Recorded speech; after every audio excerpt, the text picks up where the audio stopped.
ನಮಸ್ಕಾರ, ನಾನು ನಿಮ್ಮ ಭಾಗ್ಯನಾರಾಯಣ ಬೊಗ್ಗವರಪು. ನೀವು ನೋಡ್ತಾ ಇದ್ದೀರಿ ಸುದ್ದಿ ಸರ್ಕಲ್.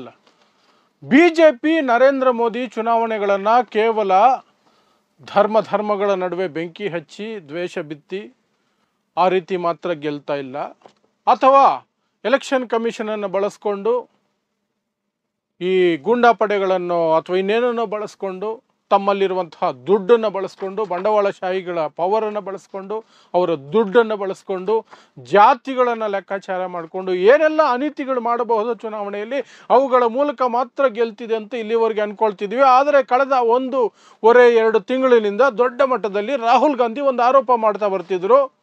ಮತಗಳ್ಳತನ ಅನ್ನೋದು ಸಹ ನಡೀತಾ ಇದೆ. ವೋಟ್ ಚೋರಿ,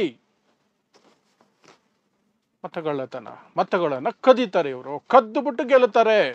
ಯಾವಾಗ ಇವ್ರಿಗೆ ಅನುಮಾನ ಜೋರಾಗಿ ಬಂದಿದ್ದು ಅಂದರೆ ಮಹಾರಾಷ್ಟ್ರದಲ್ಲಿ ಅವರು ಸೋತಾಗ, ಕಾಂಗ್ರೆಸ್ ಮತ್ತು ಅವರ ಮೈತ್ರಿ ಪಕ್ಷಗಳು ಸೋತಾಗ ಅನುಮಾನ ಬಂತು. ಇಷ್ಟು ದೊಡ್ಡ ಅಂತರದಲ್ಲಿ ಸೋಲೋಕೆ ಅನುಮಾನ ಅಸಾಧ್ಯತೆ ಇದೆಯಾ ಅಂತ. ಅದರ ಹಿಂದೆ ಬಿದ್ದಾಗ ಒಂದಷ್ಟು ಮಾಹಿತಿ ಸಿಕ್ಕಿತ್ತು ಅವರಿಗೆ. ಹರಿಯಾಣದಲ್ಲಿ ಸೋಲಾದಾಗಲೂ ಹಂಗೆ ಅನ್ಕೊಂಡಿತ್ತು. ಯಾಕಂದರೆ ಗೋಧಿ ಮಾಧ್ಯಮಗಳೇ ಹೇಳಿದ್ವು ಕಾಂಗ್ರೆಸ್ ಗೆಲುವು ನಿಶ್ಚಿತ. ಆದರೂ ಕಾಂಗ್ರೆಸ್ ಗೆಲ್ಲಿಲ್ಲ, ದೊಡ್ಡ ಅಂತರದಲ್ಲಿ ಬಿಜೆಪಿ ಗೆದ್ಕೊಳ್ತು. ಅದಾದ ನಂತರ ರಾಹುಲ್ ಗಾಂಧಿ ಒಂದು ತಂಡವನ್ನು ರಚನೆ ಮಾಡಿ, ಟೆಕ್ನಿಕಲಿ ಸೌಂಡ್ ಇರುವಂತಹ ತಂಡವನ್ನು ಈ ಅನಾಲಿಟಿಕ್ಸ್ ಮಾಡುವಂತಹ ಕೆಲಸಕ್ಕೆ ಮುಂದಾದರು. ಸ್ಟ್ಯಾಟಿಸ್ಟಿಕ್ಸ್ ನೋಡಬೇಕು, ಎಲ್ಲೆಲ್ಲಿ ಅಕ್ರಮ ನಡೆದಿರಬಹುದು, ಯಾವ ರೀತಿ ನಡೆದಿರಬಹುದು ಅಂತ. ಅದರ ವಿವರಗಳನ್ನು ಇವತ್ತು ಪ್ರೆಸ್ ಕಾನ್ಫರೆನ್ಸ್ ಮಾಡಿ ದೇಶದ ಮುಂದೆ ಇಟ್ಟರು, ಜನರ ಮುಂದೆ ಇಟ್ಟರು. ಅದರಲ್ಲಿ ಕರ್ನಾಟಕದ ಭಾಗದಲ್ಲಿ ಒಂದು ಕ್ಷೇತ್ರವನ್ನು ಆಯ್ಕೆ ಮಾಡಿಕೊಂಡು ಅದರ ಮೇಲೆಯೂ ಸಹ ಸಂಶೋಧನೆ ಆಗಿತ್ತು, ಸ್ಟ್ಯಾಟಿಸ್ಟಿಕಲ್ ಸ್ಟಡಿ ಆಗಿತ್ತು. ಅದರ ಆಧಾರದ ಮೇಲೆ ಬೆಂಗಳೂರು ಸೆಂಟ್ರಲ್ ಲೋಕಸಭಾ ಕಾನ್ಸ್ಟಿಟ್ಯುವೆನ್ಸಿಯಲ್ಲಿ, ಅದರಲ್ಲೂ ವಿಶೇಷವಾಗಿ ಮಹದೇವಪುರ ವಿಧಾನಸಭೆ ಕ್ಷೇತ್ರ ಏನಿದೆ ಅದು ಈ ಬೆಂಗಳೂರು ಸೆಂಟ್ರಲ್ಗೆ ಬರುತ್ತೆ. ಅಲ್ಲಿ ಅತಿ ಹೆಚ್ಚಿನ ಗೋಲ್ಮಾಲ್ ಆಗಿದೆ, ಮತಗಳ್ಳತನ ಅತಿ ಹೆಚ್ಚಾಗಿದೆ. ಇಡೀ ಕಾನ್ಸ್ಟಿಟ್ಯುವೆನ್ಸಿ ಏನಿದೆ ಬೆಂಗಳೂರು ಸೆಂಟ್ರಲ್ನಲ್ಲಿ ದೊಡ್ಡ ಇದು ಗೋಲ್ಮಾಲ್ ಆಗಿದೆ, ಕಳ್ಳತನ ಆಗಿದೆ, ಮತಗಳ ಕಳ್ಳತನ ಅಂತ ವಿವರಗಳನ್ನು ಕೊಟ್ಟರು. ಇಡೀ ದೇಶದಲ್ಲಿ ಅವರು ಕೊಟ್ಟಂತಹ ವಿವರಗಳನ್ನು ಇನ್ನೊಂದು ವಿಡಿಯೋದಲ್ಲಿ ಮಾಡಿ ಹೇಳ್ತೀನಿ. ಇವತ್ತು ಈ ಕರ್ನಾಟಕದ ಒಂದು ಕ್ಷೇತ್ರ ಯಾವುದು ಆಯ್ಕೆ ಮಾಡ್ಕೊಂಡಿದ್ರಲ್ಲ ಬೆಂಗಳೂರು ಸೆಂಟ್ರಲ್, ಅಲ್ಲಿ ಹೇಗೆ ಮತಗಳ್ಳತನ ಆಯಿತು ಅನ್ನೋದನ್ನು ಸಂಖ್ಯೆಗಳ ಆಧಾರದ ಮೇಲೆ ಹೇಗೆ ನಿರೂಪಿಸಿದರು ರಾಹುಲ್ ಗಾಂಧಿ ಅನ್ನೋದನ್ನು ವಿವರಿಸ್ತೀನಿ. ಸೊ ಇಲ್ಲೇನಾಯಿತು, ಇವರು ಹೇಳುವ ಪ್ರಕಾರ PC ಮೋಹನ್ ಅಲ್ಲಿ ಗೆದ್ದಿದ್ದು ಬೆಂಗಳೂರು ಸೆಂಟ್ರಲ್. ನಿಮ್ಗೆ ಗೊತ್ತಿದೆ, ಅವರ ವಿರುದ್ಧ ಕಾಂಗ್ರೆಸ್ನ ಮನ್ಸೂರ್ ಅಲಿ ಖಾನ್ ಅವರು ಸ್ಪರ್ಧೆ ಮಾಡಿದ್ರು.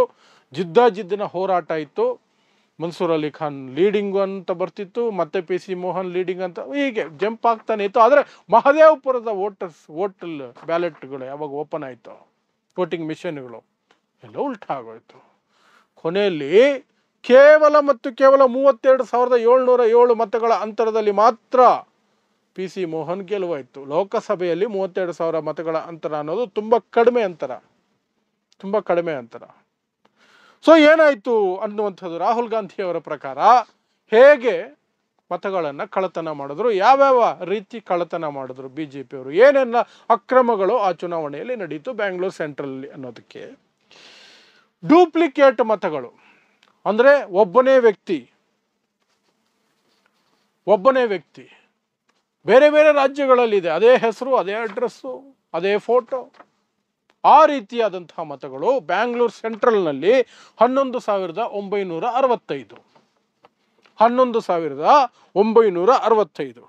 ಇನ್ನು ಫೇಕ್ ಅಥವಾ ಇನ್ವ್ಯಾಲಿಡ್ ಅಡ್ರೆಸ್ಸೇ ಇಲ್ಲ, ಎಂಥದ್ದು ಇಲ್ಲ, ಐಡೆಂಟಿಟಿ ಸರಿಯಾಗಿಲ್ಲ, ಯಾವ ಮಾಹಿತಿನೂ ಪೂರ್ತಿ ಇಲ್ಲ, ಹೆಸರುಗಳಲ್ಲಿ ಏನೋ XYZ ಆ ರೀತಿಯಾಗಿ ಫೇಕ್ ವೋಟರ್ಸ್ ಐಡಿಗಳನ್ನು ಬಳಸ್ಕೊಂಡು ಮತದಾನ ಮಾಡಿದವರ ಸಂಖ್ಯೆ ಬ್ಯಾಂಗ್ಳೂರು ಸೆಂಟ್ರಲ್ನಲ್ಲಿ 40,009 ಮತಗಳು ಆ ರೀತಿ ಚಲಾವಣೆಯಾಗಿದ್ದಾವೆ. Next, bulk voters in single address, ಒಂದೇ ಅಡ್ರೆಸ್ಸಲ್ಲಿ ಒಂದೇ ಮನೆ 80 ಜನ 70 ಜನ ಈ ರೀತಿಯಾಗಿ ಒಂದೇ ಮನೆಯಲ್ಲಿ ಇರುವಂತಹ ಸಂಖ್ಯೆ, ವೋಟುಗಳ ಸಂಖ್ಯೆ 4,132. ರಾಹುಲ್ ಗಾಂಧಿ ಬಿಚ್ಚಿಟ್ಟಂತಹ ವಿಚಾರಗಳಿವು. ಮಿಸ್ಯೂಸ್ ಆಫ್ ಫಾರ್ಮ್ 6, ಹೊಸದಾಗಿ ಮತದಾರರ ಪಟ್ಟಿಯಲ್ಲಿ ಸೇರ್ಪಡೆಗೊಂಡದ್ದು ಫಾರ್ಮ್ 6 ಬಳಸ್ಕೊಂಡು, ನಮೂನೆ 6 ಬಳಸ್ಕೊಂಡು.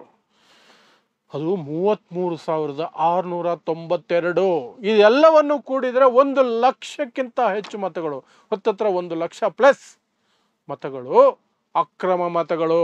ಇಷ್ಟು ಮತಗಳು ಬಿಜೆಪಿ ಕಡೆನೇ ವಾಲಿದ್ದಾವೆ. ಹಾಗಾಗಿ ಅಲ್ಲಿ 32,707 ಮತಗಳ ಅಂತರದಲ್ಲಿ PC ಮೋಹನ್ ಗೆಲುವು ಸಾಧ್ಯ ಆಯಿತು ಅನ್ನೋದನ್ನ ಅಂಕಿ ಸಂಖ್ಯೆಗಳ ಪ್ರಕಾರ, ಅಂಕಿ ಸಂಖ್ಯೆಗಳನ್ನು ಮುಂದಿಟ್ಟು, ಅದಕ್ಕೆ ದಾಖಲೆಗಳನ್ನು ಮುಂದಿಟ್ಟು, ಪೂರ್ಣ ವಿವರಣೆಯನ್ನ ಅವರು ಪ್ರೊಜೆಕ್ಟರ್ ಬಳಸ್ಕೊಂಡು ನೀಟಾಗಿ ಒಂದು ಕಾರ್ಪೊರೇಟ್ ಲೆವೆಲಲ್ಲಿ ಯಾವ ರೀತಿ ಒಂದು ಪ್ರಾಜೆಕ್ಟನ್ನು ಎಕ್ಸ್ಪ್ಲೇನ್ ಮಾಡ್ತಾರೋ, ಒಂದು ಹೊಸ ಪ್ರಾಡಕ್ಟ್ ಲಾಂಚ್ ಮಾಡಬೇಕಾದ್ರೆ ಹೇಗೆ ಮಾಡ್ತಾರೋ, ಅಥವಾ ಹೊಸ ಐಡಿಯಾವನ್ನು ಜನರ ಮುಂದೆ ಹೇಗೆ ಪ್ರಸ್ತುತಪಡಿಸ್ತಾರೋ, ಮಾರ್ಕೆಟಿಂಗ್ ಸ್ಟ್ರಾಟಜಿಯ ಹಾಗೆ ಈ ಒಂದು ಮತಗಳ್ಳತನವನ್ನ ಬಿಜೆಪಿಯ ಅಕ್ರಮ ಮತದಾನದ ಅಥವಾ ಮತ ಏನು ಬ್ಯಾಂಕ್ ಇದೆ ಅದನ್ನು ಯಾವ ರೀತಿ ಸಾಧಿಸ್ಕೊಂಡ್ರು ಅನ್ನೋದನ್ನ ರಾಹುಲ್ ಗಾಂಧಿ ಸ್ಪಷ್ಟವಾಗಿ ತಿಳಿಸಿದ್ರು. ಆ ಮೂಲಕ ಎಲೆಕ್ಷನ್ ಕಮಿಷನ್ ಬಿಜೆಪಿ ಪರವಾಗಿ ಕೆಲಸ ಮಾಡಿದೆ, ಕೆಲಸ ಮಾಡ್ತಿದೆ. ಬಿಹಾರದಲ್ಲೂ ಈಗ ಅದನ್ನೇ ಮಾಡೋಕೆ ಹೊರಟಿದೆ. ಅದಕ್ಕೆ ಅಲ್ಲಿ SIR ಅನ್ನುವಂತಹ ಸ್ಪೆಷಲ್ ಇಂಟೆನ್ಸಿವ್ ರಿವ್ಯೂ ಅನ್ನುವ ಹೆಸರಿನಲ್ಲಿ 65 ಲಕ್ಷಕ್ಕೂ ಹೆಚ್ಚು ಮತದಾರರ ಪಟ್ಟಿಯಿಂದ ಕೈಬಿಟ್ಟಿದೆ. ಸೊ ಅದು ಸಹ ಈ ಮತಗಳ್ಳತನದ ಒಂದು ಮತಗಳ್ಳತನದ ಭಾಗ ಅಂತ ರಾಹುಲ್ ಗಾಂಧಿ ಅದನ್ನು ನಿರೂಪಣೆ ಮಾಡೋದಕ್ಕೆ ಏನೆಲ್ಲ ಬೇಕೋ ಎಲ್ಲವನ್ನು ಸಹ ಸಾಕ್ಷಿಗಳನ್ನು ಮುಂದಿಟ್ಟಿದ್ದಾರೆ. ಇದಕ್ಕೆ ಪ್ರತಿಕ್ರಿಯೆ ಕೊಟ್ಟಿರುವಂತಹ ಬಿಜೆಪಿ, ರಾಹುಲ್ ಗಾಂಧಿಯ ಮೆದುಳಿನಲ್ಲಿ ಚಿಪ್ಪು ಕಾಣೆಯಾಗಿದೆ, ಅದನ್ನ ಪಬ್ಲಿಕ್ ಟಿವಿ ರಂಗನಾಥನ್ ಹತ್ರ ಹುಡುಕಿದ್ರೆ ಸಿಗುತ್ತೇನೋ ಚಿಪ್. ಅವನೇ ತಾನೇ ಎಕ್ಸ್ಪರ್ಟ್. 2,000 ರೂಪಾಯಿ ನೋಟಲ್ಲಿ ಚಿಪ್ ಇದೆ ಅಂತ ಇಡೀ ರಾಜ್ಯನ ಮೋಸದಿಂದ ಸುಳ್ಳು ಹೇಳಿದಂತಹ ನಾಲಾಯಕ್ ಪಬ್ಲಿಕ್ ಟಿವಿಯ ರಂಗನಾಥ್ ಇದ್ದಾನಲ್ಲ, ಅವನ ಹತ್ರ ಹೋಗಿ ಹೇಳಬೇಕು ಬಿಜೆಪಿ ಅವರು ಚಿಪ್ಪು ಇಲ್ಲ ಅಂತ. ಅವನು ತೋರಿಸಿರೋನು ಚಿಪ್ ಎಲ್ಲಿದೆ ಅಂತ. 50 ಮೀಟ್ರ್, 100 ಮೀಟ್ರ್, 200 ಮೀಟ್ರ್ ಕೆಳಗಡೆ ಇಟ್ಟರು ನೋಟಿಗೆ ಚಿಪ್ಪಿಂದ ಸಿಗ್ನಲ್ ಹೋಗುತ್ತಂತೆ. ಮೇಲಕ್ಕೆ ಚಿಪ್ಪಿಂದ ಸಿಗ್ನಲು ಸ್ಯಾಟಲೈಟ್ಗೆ ಹೋಗುತ್ತಂತೆ. ಪಕ್ಕದಲ್ಲಿ ಕೂತ್ಕೊಂಡಿದ್ದಂತಹ ಅಸಿಸ್ಟೆಂಟ್ ರಿಪೋರ್ಟರ್ ಹೇಳೋದು ಬೇರೆ, ಅದಕ್ಕೇನೋ ಸಾರ್ ನೋಟಲ್ಲಿ ಸ್ಯಾಟಲೈಟ್ ಫೋಟೋ ಹಾಕಿರೋದು ಅಂತ ಒಂದು ಮಹಾತಾಯಿ ಹೇಳಿದ್ರು. ಅವರು ಇವತ್ತು ದೊಡ್ಡ ಪತ್ರಕರ್ತರ ಥರ ಪೋಸ್ಟ್ ಕೊಡ್ತವ್ರೆ. ಇಂತಿಂಥವ್ರು ಕೈಯಲ್ಲಿ ಈ ದೇಶ ಸಿಗಾಕೊಂಡು ಅನುಭವಿಸ್ತಾ ಇರೋ ಪಾಡಿದ್ಯಲ್ಲ, ಅಬ್ಬಬ್ಬಬ್ಬಬ್ಬಬ್ಬ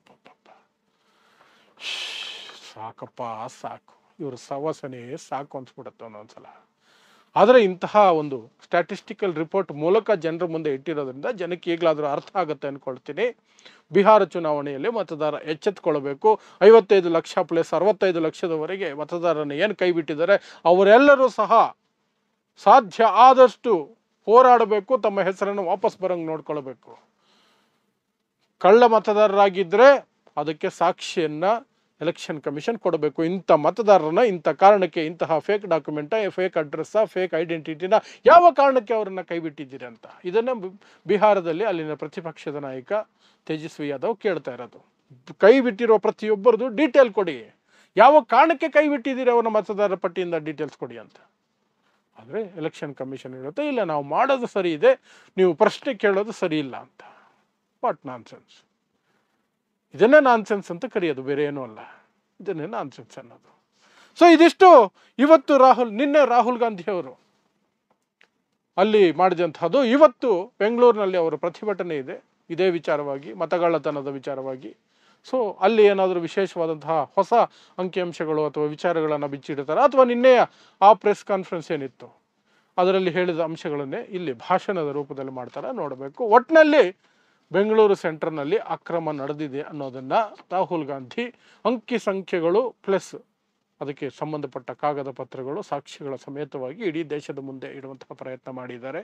ಅದು ಸಾಕಷ್ಟು ಜನರಿಗೆ ತಲುಪಿದೆ ಅಂತ ಅಂದ್ಕೊಳ್ತೀವಿ. ಇಡೀ ದೇಶದಲ್ಲಿ ನಡೆದಿರೋದ್ರ ಬಗ್ಗೆ ಇನ್ನೊಂದು ವಿಡಿಯೋ ಮಾಡಿ ಹೇಳ್ತೀನಿ. ಅದು ಸ್ವಲ್ಪ ಲೆಂತಿಯಾಗಿರುತ್ತೆ, ಹಾಗಾಗಿ ಅದನ್ನು ತಗೊಳ್ಳಿಲ್ಲ. ಮೊದಲಿಗೆ ಕರ್ನಾಟಕದಲ್ಲಿ ನಡೆದಿರುವಂತಹ ವಿಚಾರವನ್ನು ತೆಗೆದುಕೊಳ್ಳೋಣ ಅಂತ ಈ ವಿಚಾರವನ್ನು ತೆಗೆದುಕೊಂಡೆ ಅಷ್ಟೇ. ಸೊ ಇಂತಹದೇ ವಿಶೇಷ ವರದಿಗಳಿಗಾಗಿ ನೋಡ್ತಾ ಇರಿ ಸುದ್ದಿ ಸರ್ಕಲ್. ನಾನು ನಿಮ್ಮ ಭಾಗ್ಯನಾರಾಯಣ ಬೊಗ್ಗವರಪು.